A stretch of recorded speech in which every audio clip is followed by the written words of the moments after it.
simply to illustrate information you have been given elsewhere, and to draw your attention to some of the aspects of the crime of counterfeiting, in order that any action you may take in this field may be more effective.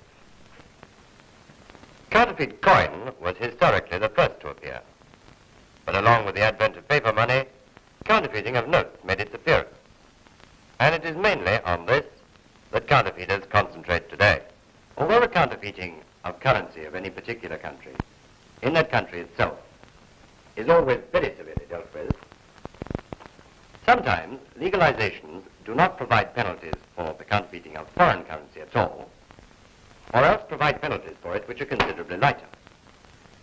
However, the International Convention of Geneva of the 20th of April 1929 stipulated that all signatories should penalize the counterfeiting of foreign currency as heavily as that of their own currency.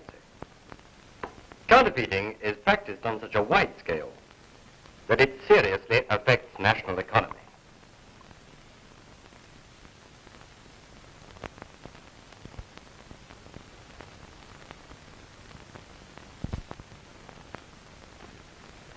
Coins are made from discs of some alloy and bear a design in relief.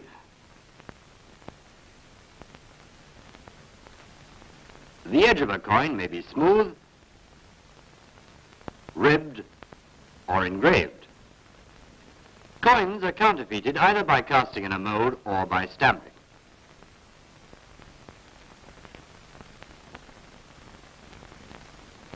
In casting money, the counterfeiter first of all molds the genuine coin in fine plaster. The mold is often composed of two parts, one for each side of the coin, and has tully studs and an opening for pouring the metal in. The two parts of the mold having been assembled, an alloy, generally containing lead, tin, or antimony, is poured into it. There are other types of mold and other ways of molding, but the result is more or less the same. Any defects in the coin used as a model are always reproduced. Also, there is a projection left where the metal was poured in on the edge of the coin. This projection has to be removed and the edge of the coin touched up with a file or graver. This touching up often leaves a quite obvious mark. This method of forging coins is often employed by dental mechanics who, owing to their work, have the necessary material for making molds and castings. This process must be performed by fitters and the turner, with the help of an engraver retoucher and a fairly expensive plant. In order to forge coins by stamping, first of all an impression of the coin must be obtained in a block of steel. One of the processes used is to stamp an impression in a polished block of steel with the coin to be forged mounted on another block of steel. This process is, of course, repeated for the other side. The block which bears the impression is called the die or stamp. It must be hand retouched to correct the small imperfections caused in the stamping process and those which existed in the original. This touching up by the engraver necessarily leaves traces which are his trademark.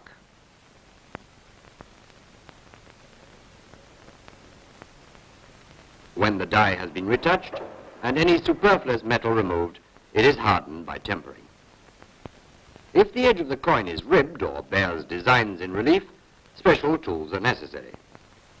The ring die, which may be a complete ring or in several sections with the concave surface engraved. In stamping, the edge of the coin is the chief obstacle for the forger.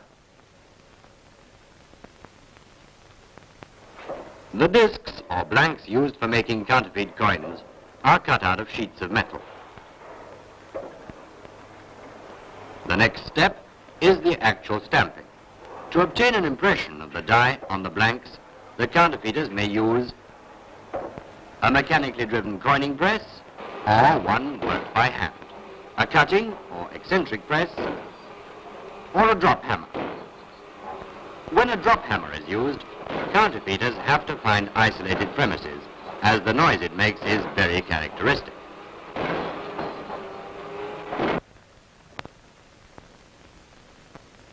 How is it possible to distinguish a false from a genuine coin? If the alloy of the false coin is quite different from that of the genuine one, the luster and sound will serve to show the difference.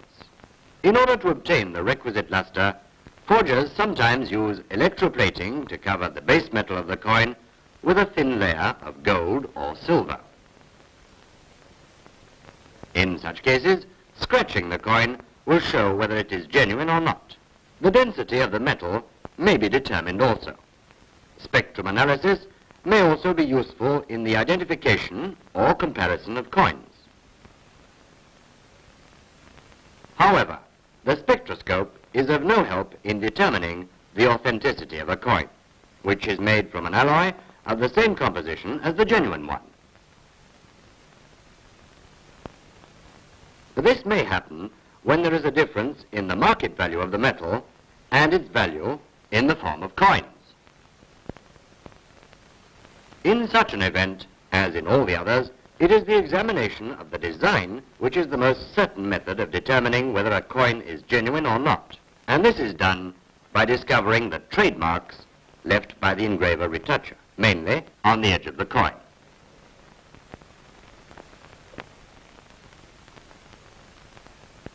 Paper money is made by printing a design, generally in colors, on a special paper. The printing process may vary with the issuing authority, but we shall only describe the most usual methods used by counterfeiters.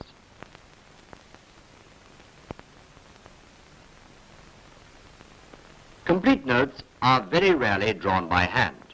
These are often imperfect, and this method will not be described. Photography, on the other hand, has made reproduction available to all, and it may be said that it forms the basis of all reproductions of banknotes. It should be pointed out here that, contrary to general opinion, the photographic reproduction of a design is never absolutely accurate. The comparison of the genuine and the false under the magnifying glass always shows a characteristic difference in the two designs. A photographic reproduction is always less well defined and clear than the original. Some parts are blurred and finer details disappear. The defects may have to be rectified by the retoucher. This work is always recognizable, even when the retoucher works on enlargements of the photograph. It should be said that half-tone designs and certain printing processes require the use of a screen, which is placed in front of the photograph. The screen is made up of a network of fine lines placed more or less closely together, so that the photograph is broken down into a series of squares, whose area depends upon the spacing of the lines. Let us now examine the chief processes printing has to offer counterfeiters for the reproduction of banknotes.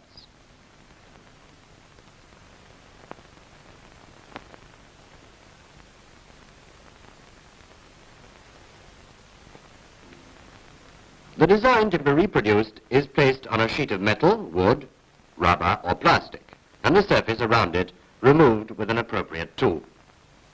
So in typography, this design appears in relief.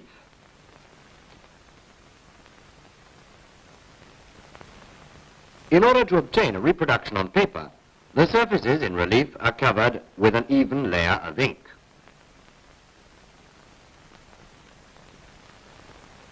It may readily be understood that if the printing pressure is too great, the projecting surfaces may press into the paper and so deform it. This deformation is negligible if the printing is done correctly.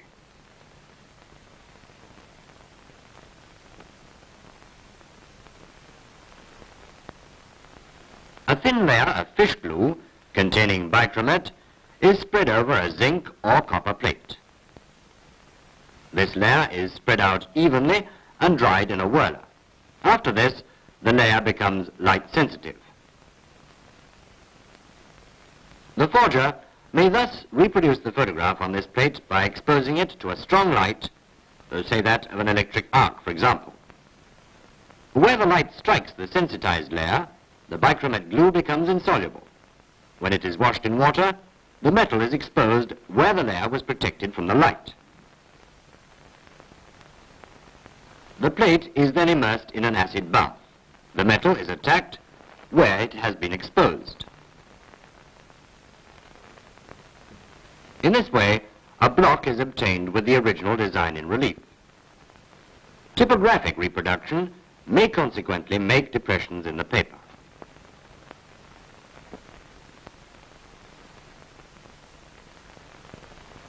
Engraving consists in hollowing out a plate of metal along the lines of the design, either by means of a tool, which is known as an intaglio, or by an acid, which is etching. The ink is put into the hollows formed and wiped off elsewhere. This is consequently the reverse of typography.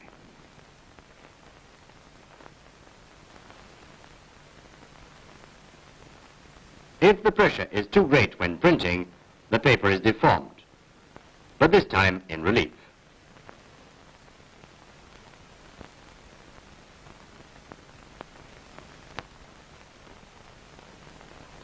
Photogravure has also a sunken design. A photograph of the design is transferred onto metal, generally onto a copper cylinder. This cylinder, bearing the design formed by the action of an acid, constitutes the block in photogravure. Counterfeiters rarely use photogravure.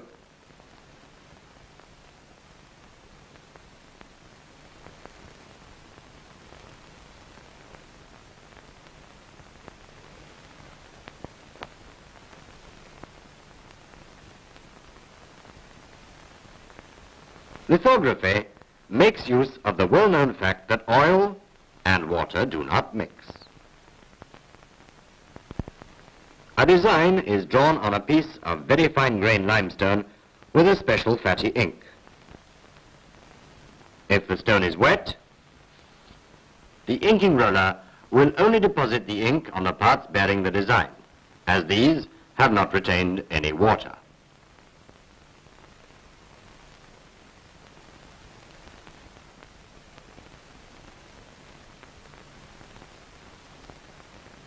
The printing is therefore done by parts which are, to all intents and purposes, quite flat and do not deform the paper.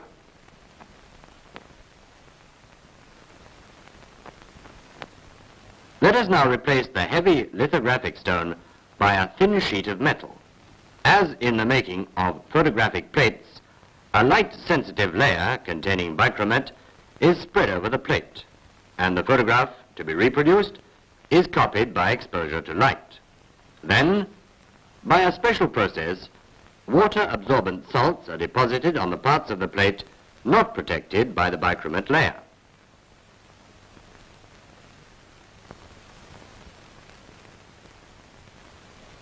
If a wet sponge is passed over this prepared metal plate, the inking roller will only ink over the lines of the design. Thus you have a more convenient equivalent of the lithographic stone. There is one drawback. The reproduction of the design is not a mirror image, so that a print taken from it would be a reversed image. How can this difficulty be surmounted? The ink of the offset block is transferred, or offset, onto a rubber roller, and it is this roller which prints the paper. With the aid of this roller, the print is a true and not a reversed image.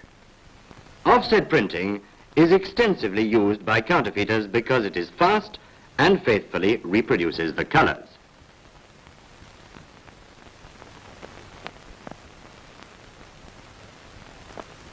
Up to now, we have dealt only with single color reproduction. If there are several colors in the design, what is called a selection is made. This means that the design is photographed 3 times, once through a green filter, a violet, and an orange one. These colors being complementary to the 3 primary colors, red, yellow, and blue, respectively. The 3 monochromatic plates are used for printing, and different combinations of the 3 primary colors give practically all possible colors. The plates have to be carefully adjusted so as to avoid overlapping images on the print. The importance of colors should not be exaggerated in connection with the detection of counterfeit notes. Handling affects the color, and in addition, the shade may vary from one legal issue to another. On the contrary, color is an excellent protection if the choice of shades complicates the photographic selection. In conclusion, there are three fundamental printing processes, considered from the point of view of printing surfaces. Surfaces in relief, typography and half-tone reproduction, which may make depressions in the paper. Hollowed out surfaces, engraving and photogravure, which may cause the design on the paper to appear in relief. Flat surfaces, lithography and offset, which never deform the paper. Counterfeiters use these processes in the following order of frequency. Offset, for which there are small machines which produce accurate work at high speed. Typographical photogravure. Lithography. The stages in counterfeiting are generally the following. Photographing of the design with the greatest possible accuracy of reproduction. As many enlargements as there are colors are made. Retouching of the enlargement with ink. Preparation of the plates for printing. The actual printing. Each print being printed over as many times as there are colors. Paper is obtained by drying a cellulose pulp whose interwoven fibers are interspersed with mineral substances such as talc, kaolin, etc. and organic substances such as glues, starch, resin, coloring matter, etc. Unprocessed paper has a dull and irregular surface. It is made smooth by pressure.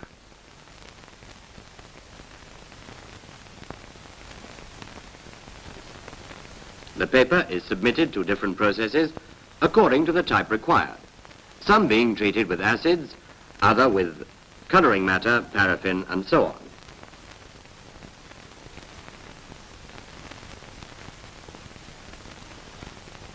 During the making of paper, when the pulp begins to take on a certain consistency, it is passed over a metal plate or cylinder bearing a design in relief. This produces permanent differences in the thickness of the paper according to the design, and may be perceived as differences in the transparency. This is the watermark, which is not a drawing, but an alteration in the body of the paper itself.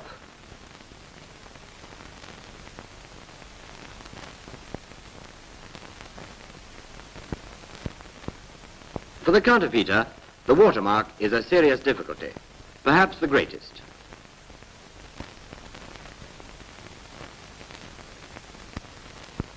Instead, he generally produces it either by means of pressure on the finished paper, which results in a counterfeit note which is easy to detect, even by touch, or by drawing it in with a colorless fatty ink. This, however, on contact with the air, gradually turns yellow and is too visible.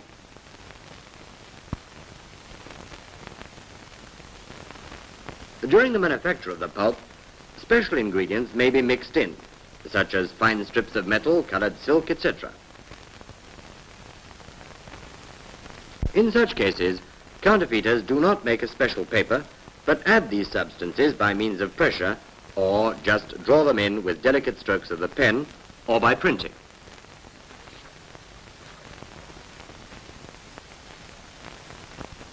Scientific tests are generally superfluous in the detection of counterfeits.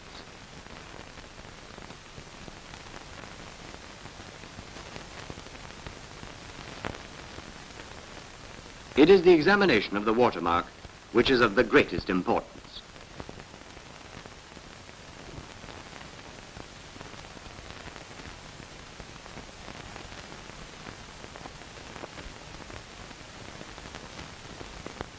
The numbering of counterfeit notes sometimes leads to their detection.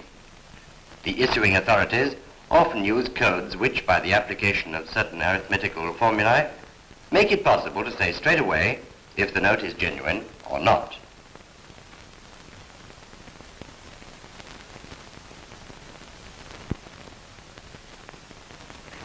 This means of detection is not so useful now because of the use of photography.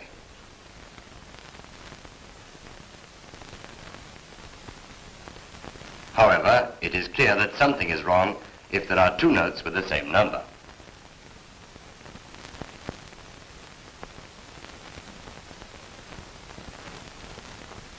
In short, the counterfeit is only perfect when it is based on the genuine, which means that the counterfeiter must have obtained, one way or another, the genuine paper, plates, and inks.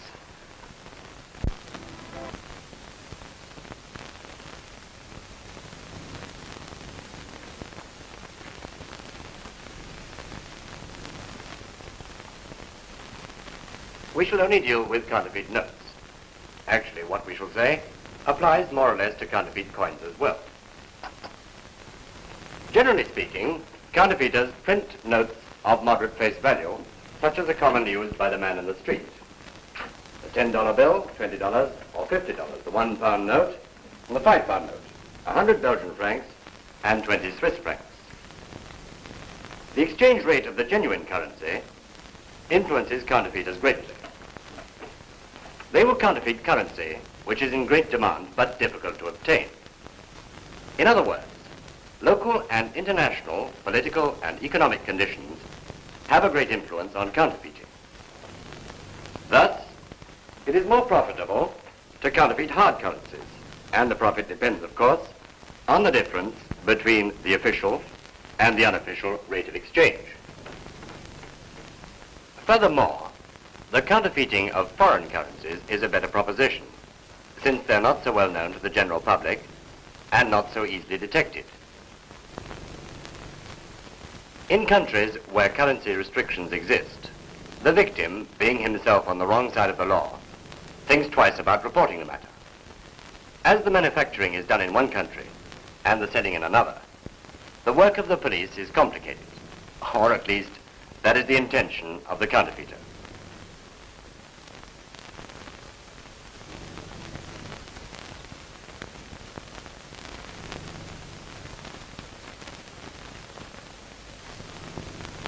Like any other form of production, counterfeiting may be done by a single artisan or on an industrial scale.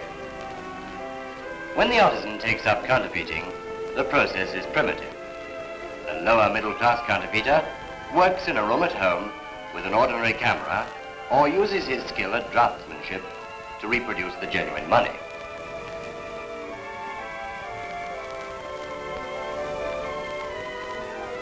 Incidentally, it is interesting to note that many counterfeiters of this type are merely persons with a certain amount of skill at handicrafts who make the necessary apparatus with the means that happen to be at hand. Such people are not usually professional photographers, printers, or engravers, but nevertheless sometimes succeed in producing articles which are astonishingly good.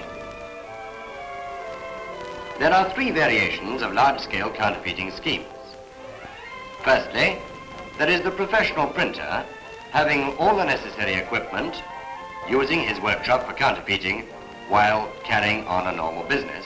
He secretly prints counterfeit notes. Such counterfeits are dangerous, for they are the work of a professional. However, such cases are rare.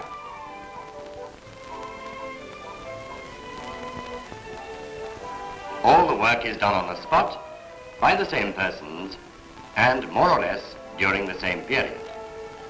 It is a centralized business.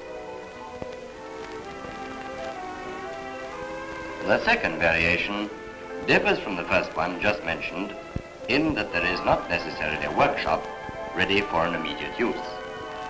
This is a matter for a gang leader who is also a businessman. There is a great deal of organization to be done.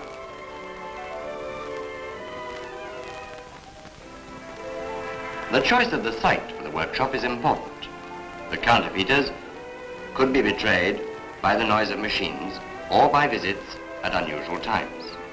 The workshop is generally in a cellar, at the back of a shop, or better still, in an isolated house in the south or in the country.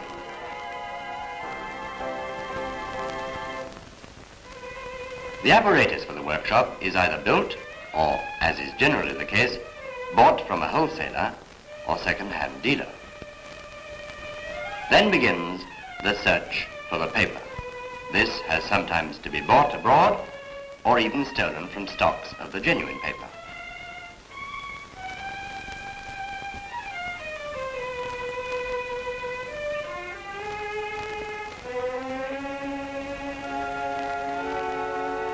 In general, the workers or technicians are paid after the counterfeit has been produced.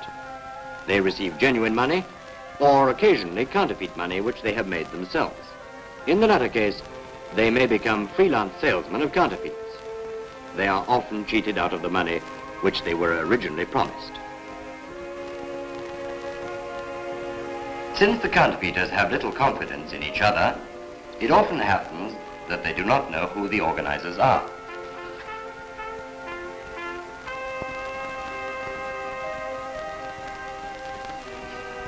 They are contacted and driven to the workshop by confederates. Sometimes they do not even know where they work. That is why the actual printer is generally only an accomplice with no knowledge of the organization.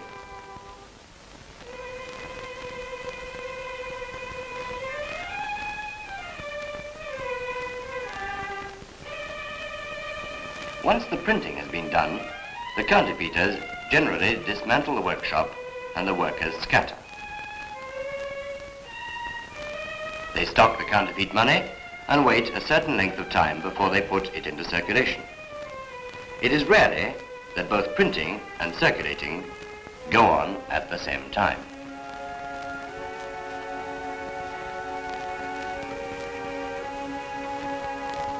The third and most common variation is a decentralized enterprise.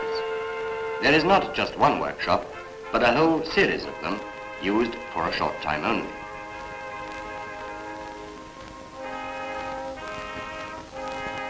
For instance, photography, plate making, retouching and printing are respectively done at A, B, C and D. Sometimes even the two sides of the same note are printed in different places by different persons.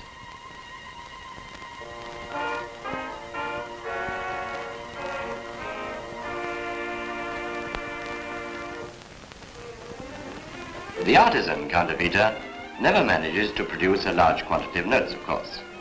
They are put into circulation either by the maker himself or by his close relations. The notes are generally got rid of when making the usual purchases for his immediate needs. Thus it is the local shopkeepers who are affected most, and the counterfeit money is circulated close to where it is made. The large-scale business method results in large stocks. The different secret transactions are entirely done through associates and are often carried out in two stages.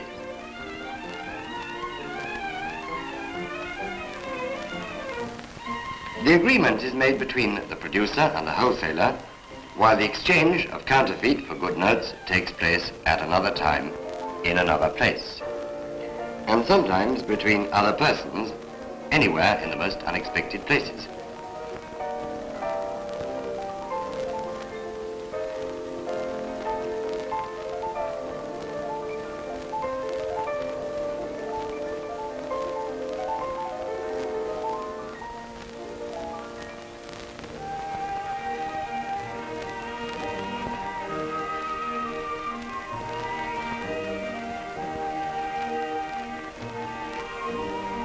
The principle is that of the triangle. Each person knows two others, the one who contacts him and the one he contacts. Each one makes his profit, of course, so that the cost of the counterfeit increases as it is sold from person to person, further and further away from its place of manufacture. The cost of counterfeits is usually 5% of the nominal value when it is first sold, and this may reach 40% or more at the end of the chain. It is safe to assume that the greater the number of counterfeit notes found on a person, the closer one is to the source which issues or distributes them. The greater the exchange value of the counterfeit, the more distant the source.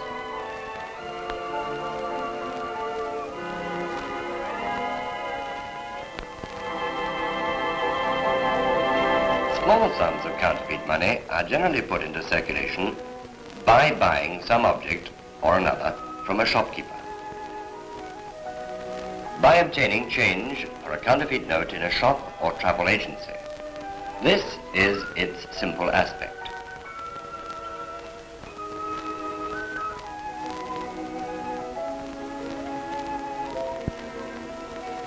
For large sums, the uttering of counterfeit notes is always a complicated process.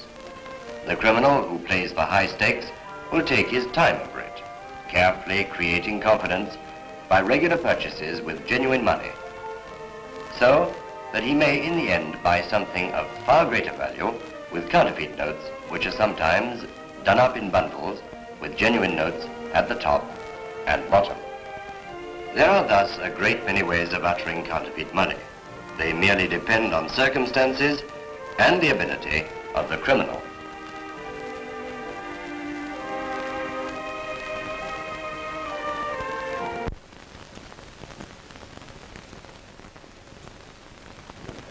In counterfeiting, the task of the police is twofold. In the first place, it has to destroy workshops before they can be used, whenever possible. And in the second place, to detect and render harmless all those who utter or make false money. In investigations of this kind, difficulties are often made, mainly by two things. The first place, that is the fact that time and distance reduce the chance of discovery. Currency of the same manufacturer may be circulating in different countries at different times. The isolated investigator may consequently feel himself unequal to the task. The second obstacle is the uniformity of motive in this crime, money. Therefore, there is no special guide of motive to the investigator. What then are the means left to him? Examination of clues, his knowledge of the criminal world, pooled national and international information, questioning, the search of premises, watching, and the informer. How then are these methods to be used? Several scenes from various investigations will give you an idea.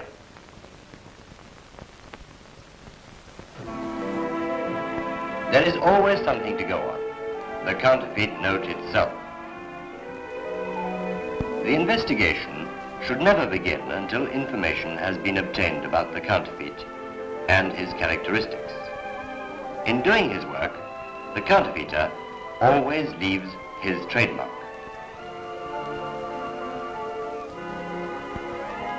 The examination of notes seized may show the process in which it has been made. In this way, the investigator will avoid consulting persons ignorant of the process.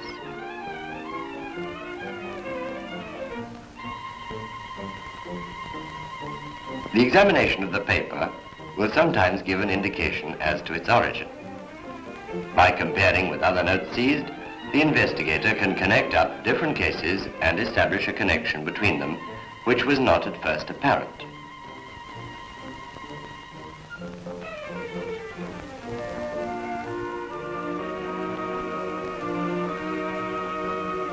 Expert counterfeiters are relatively few in number. Counterfeiting is a specialist's crime, often being committed by recidivists and professional criminals. The making of counterfeit notes necessitates, as we pointed out before, obtaining such raw materials as paper, machines, and ink. For these reasons, precise information must be obtained and classified. photographs and descriptions of suspect printers, dealers in counterfeit notes and suspect dealers in printing equipment.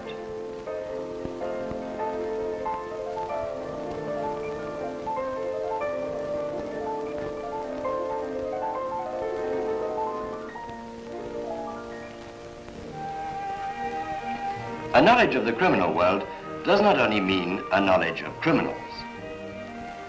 If the police is going to do its work effectively, it must keep in touch with the dealers in second-hand goods, with printers who might be contacted by criminals, with specialists in the manufacture of paper, and also with the issuing authorities in his own country.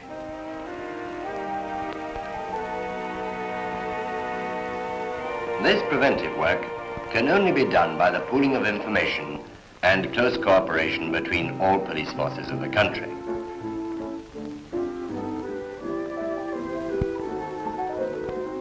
But centralization on a national scale is now no longer anything like adequate, so that international cooperation is daily becoming more and more essential.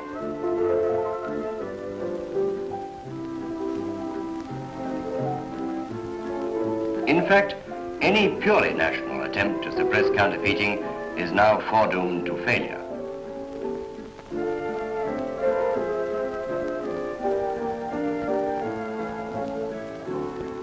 When you know that one issue of counterfeit dollars has been discovered in 14 different countries, there is no need to stress the need for an international central body. And that is what the International Criminal Police Commission is enforcing by virtue of the International Convention of the 20th of April 1929.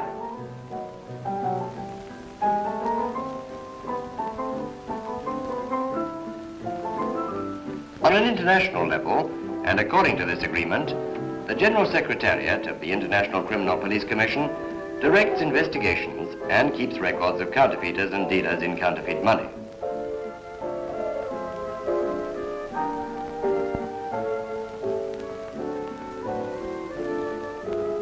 By means of descriptions of counterfeiters and the review, counterfeits and forgeries, the various national centers are kept informed about both criminals and counterfeits.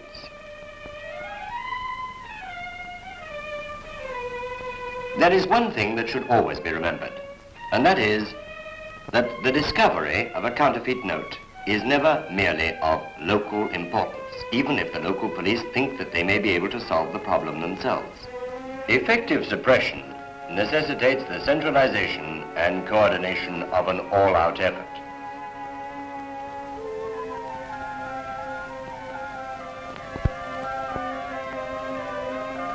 The interrogation, in the great majority of investigations, is an essential factor in the preparation of the case. Generally speaking, the victims quite willingly reply to all questions.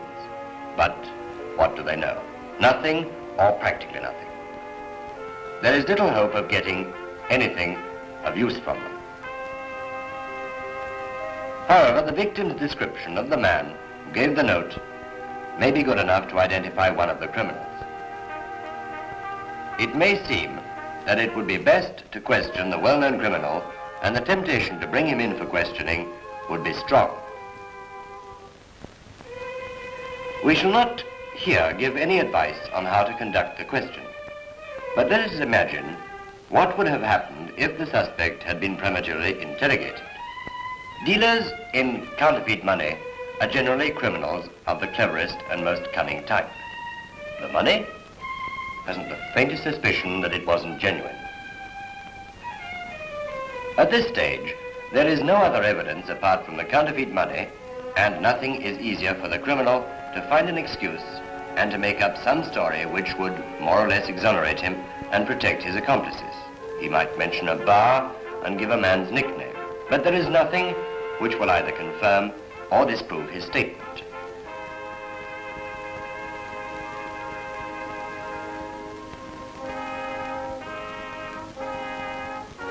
Questioning in connection with counterfeit money is a two-edged weapon.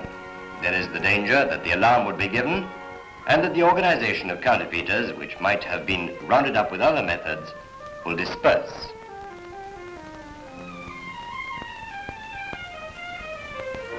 Similarly, it would be even worse to arrest the dealer too soon, and that is a mistake that should be avoided at any price.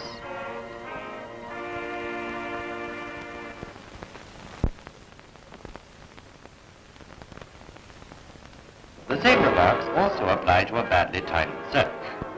In the home of the dealer, there will be practically never found any really incriminating evidence. The stocks of counterfeit notes are generally so well hidden that they cannot be found by the usual search.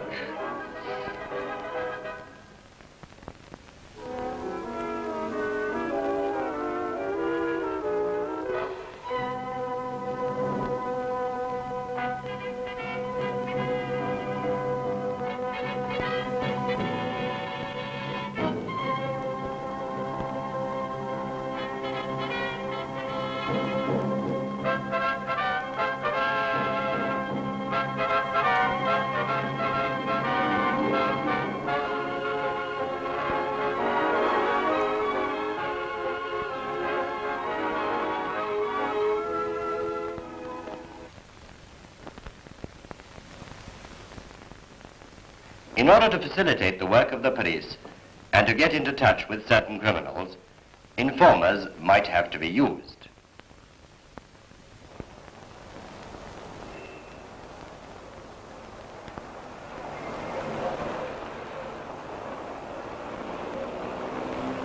It requires a deep knowledge of human nature and of the way police investigations are conducted to deal successfully with informers. Through the informer, the extremely select circle of counterfeiters may be entered, and the investigators may sometimes in this way begin their work very close to the heart of the affair. To what extent and how should the informer be used? Ask your chief each time. His experience will be of the greatest assistance. But be careful. If the ruse is discovered, this may not only endanger its success, but also have dire consequences for the informer.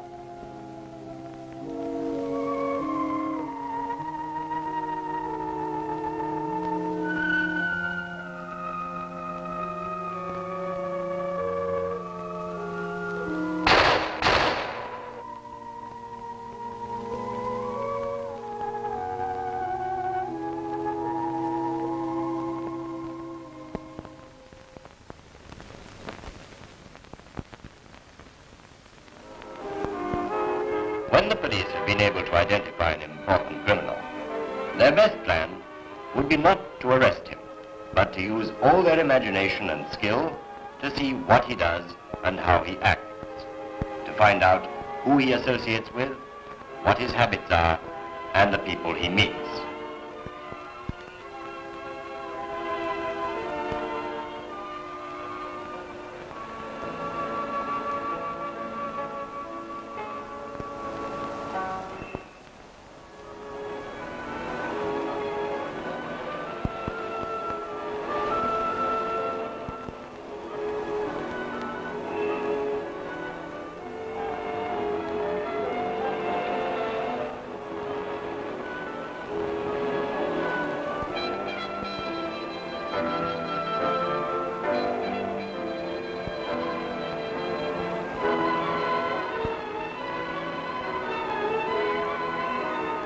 In counterfeiting, shadowing is of supreme importance in police strategy.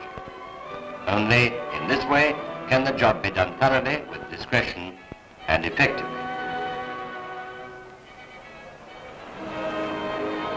It is far better than acting hurriedly when an immediate, though only partial success is achieved, with the result that final success is compromised.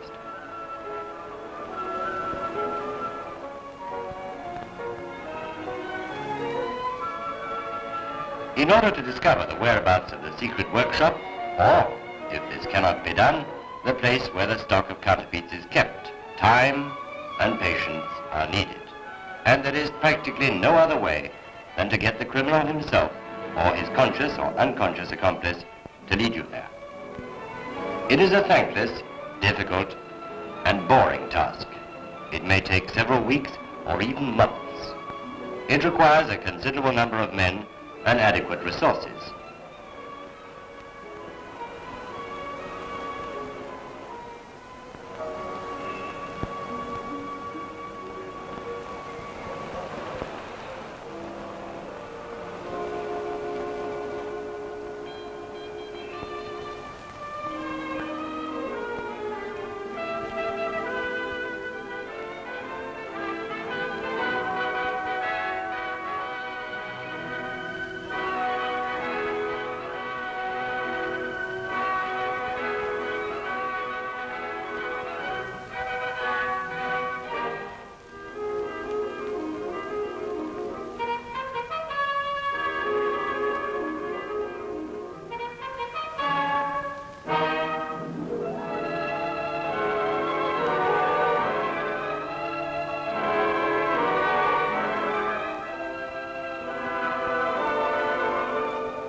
one man alone cannot round up a whole gang of counterfeiters. A well-trained team of men will be needed, working together under their leader.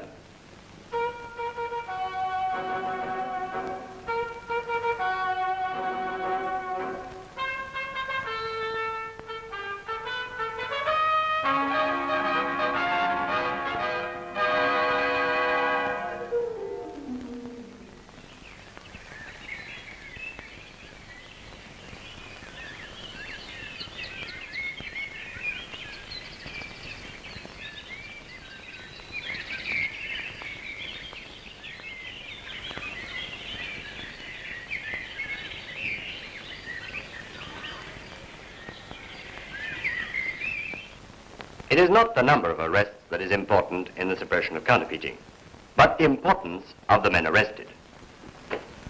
If the job is to be carried out effectively and efficiently, plans must be laid carefully and with patience, and the trap for the whole gang sprung only when you are sure of obtaining the optimum result. This is how such an operation may be carried out under the most favorable circumstances after many days of discreet investigation. Now, gentlemen, the operation will take place tomorrow at the time arranged. You will take your men to the house of the chief suspect. You will go with your men to the cafe where the members of the gang will be meeting. And the rest will search the isolated villa. Now, be particularly careful about clues. Things like ink-stained rags, paper, numbering machines, plates, lists of addresses, and so forth. Well, I think that's all. I hope they're successful. I'll see you tomorrow.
And that is how long and patient effort was rewarded with exceptional success.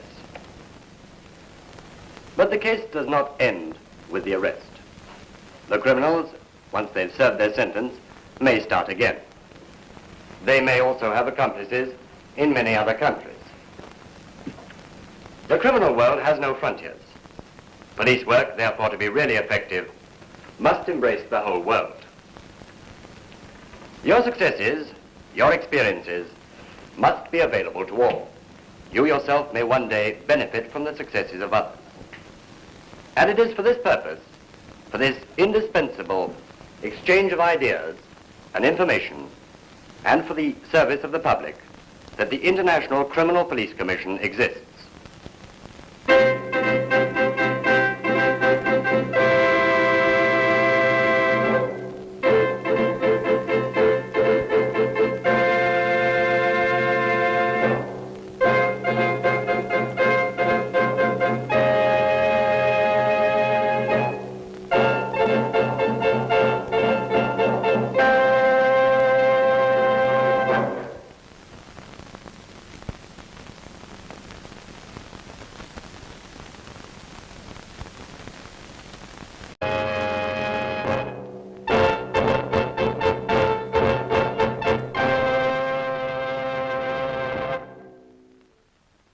The film you are about to see is simply to illustrate information you have been given elsewhere, and to draw your attention to some of the aspects of the crime of counterfeiting, in order that any action you may take in this field may be more effective.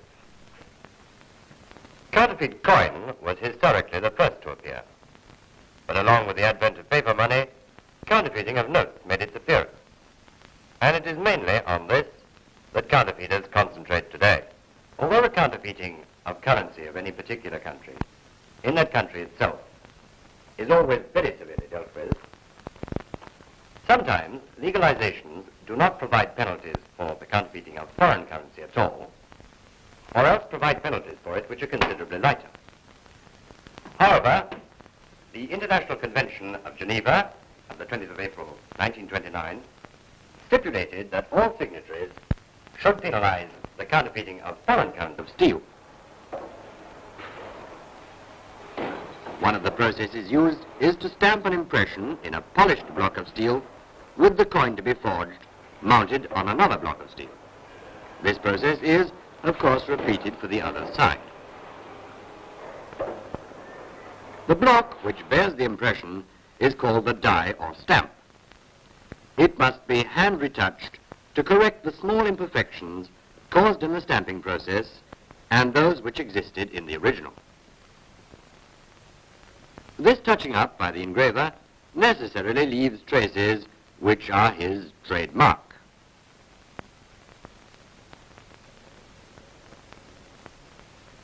When the die has been retouched and any superfluous metal removed, it is hardened by tempering. If the edge of the coin is ribbed or bears designs in relief, special tools are necessary.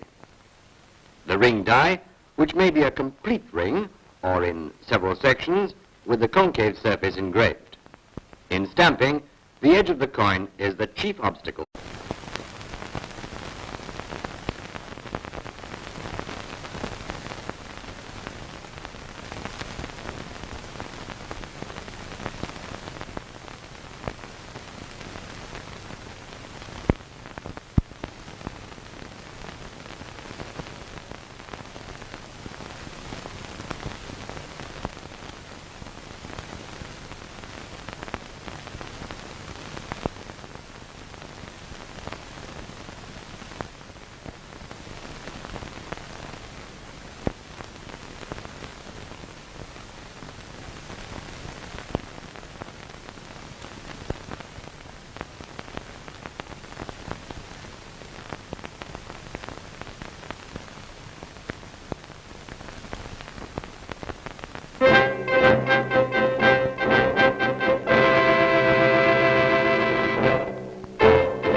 as heavily as that of their own currency. Counterfeiting is practiced on such a wide scale that it seriously affects national economy.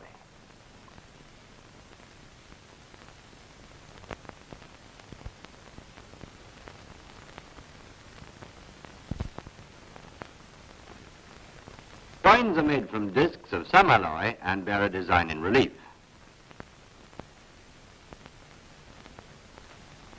The edge of a coin may be smooth, ribbed, or engraved. Coins are counterfeited either by casting in a mold or by stamping.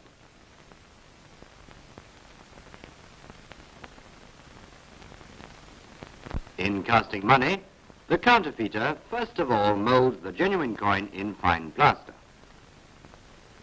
The mold is often composed of two parts, one for each side of the coin, and has tully studs and an opening for pouring the metal in. The two parts of the mold having been assembled, an alloy, generally containing lead, tin, or antimony, is poured into it. There are other types of mold and other ways of molding, but the result is more or less the same. Any defects in the coin used as a model are always reproduced. Also, there is a projection left where the metal was poured in on the edge of the coin. This projection has to be removed and the edge of the coin touched up with a file or graver. This touching up often leaves a quite obvious mark. This method of forging coins is often employed by dental mechanics who, owing to their work, have the necessary material for making molds and castings. This process must be performed by fitters and the turner, with the help of an engraver retoucher and a fairly expensive plant. In order to forge coins by stamping, first of all an impression of the coin must be obtained in a block